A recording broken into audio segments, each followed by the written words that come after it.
couple of weeks back I was thinking I'd do this step-by-step demo of how we set up a new area for the chickens. We had those little Rhode Island red pullets growing in the 8x8 building over here. This is what it looks like when it gets really overgrown in one of the older chicken areas. We're about to tackle this project and cut back around the fencing. So I was going to go like, here's an area that's untouched, and this is where we're going to put the birds, and here's where we put the fence posts, and here's how we string the wire. Here's how we take the little birds from the room where they grew up over to the room that they're gonna be in the great outdoors. But I didn't do any of that. Time was not really permitting, plus I don't have the editing thing down very well. So this is the room they came out of over here. It was on one of the previous videos, I know. And what we're doing with the bedding that we put in here is just turning it a little bit and composting it a little bit.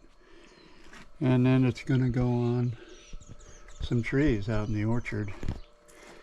Just a little bit of mulch. And here you see what we did.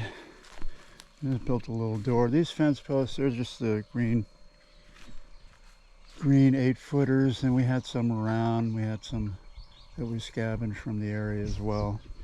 And this is 1-inch chicken wire, which is pretty good around here because we do have mongoose, and the mongoose can sometimes find their way through the 2-inch wire.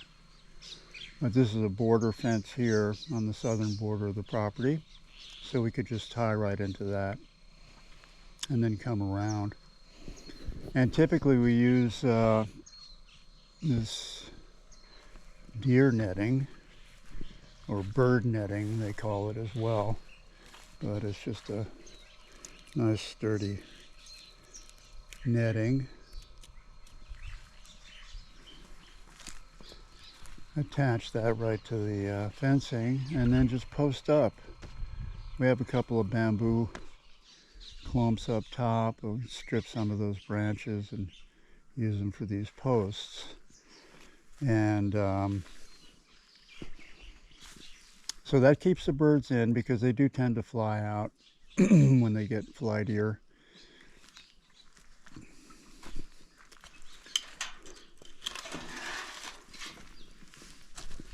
We got these little watering containers here. We're going to replace those with a more automated system. It's a nice big space for these guys. They like hanging out in the shade over there in this clumpy grass.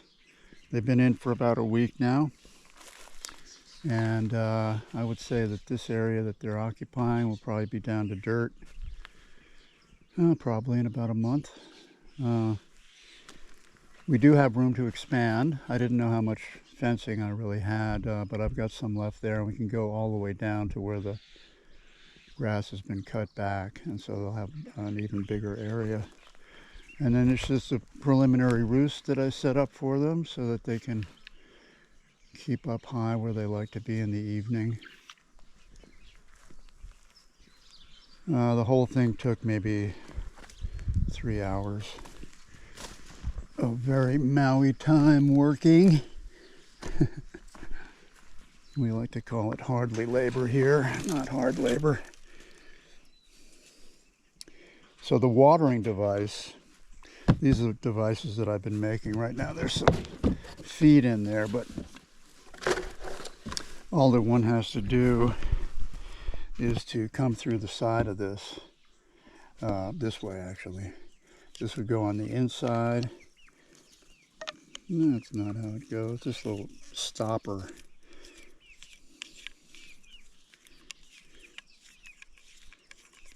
Which comes off. This gets tightened down, a little Teflon tape. And this goes through the side here with a 1/2-inch hole down at the bottom.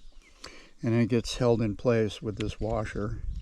And on the bottom here is one of those automated little red bowl. Fills up by itself with a float valve, a bike valve actually.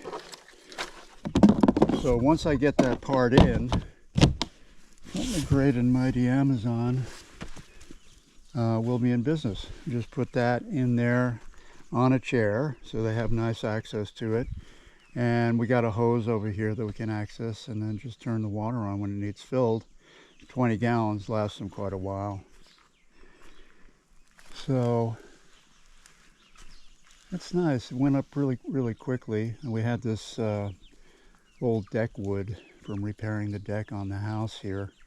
So that provided a nice weight system for the fence, so that the girls can't get out and the mongoose can't get in, primarily.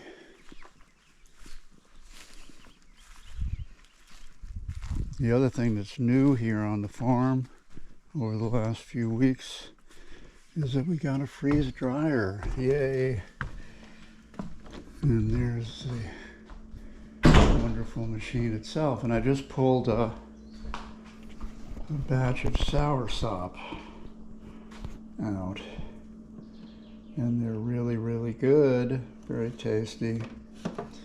So we're bagging them up. There's some mango thawing out and some other things that I'm going to do a little later. So pretty pleased with that. It is by far the best way to preserve the fruit. Dehydrating is okay, it's good, but it's hit and miss sometimes, and this machine is really quite good. Gets the material just where it should be. So we're doing little 1 ounce, 1.5 ounce snack bags. Got some nice packaging together. And the only thing I wonder about is why I'm taking on a new project. It's work. But actually it's a lot of fun. I'm picking pretty much now. It looks like kind of the last maybe week or two of mangoes, and I know it might sound strange. What a relief. Having been picking them now for quite a while. It's true that you can get sick of anything, even incredibly good mangoes. You can see there's still some big ones up there. And I've been using the ladder to get the ones up top there. So that's the latest little peek into the realm of Everywhen. Everybody's good out there.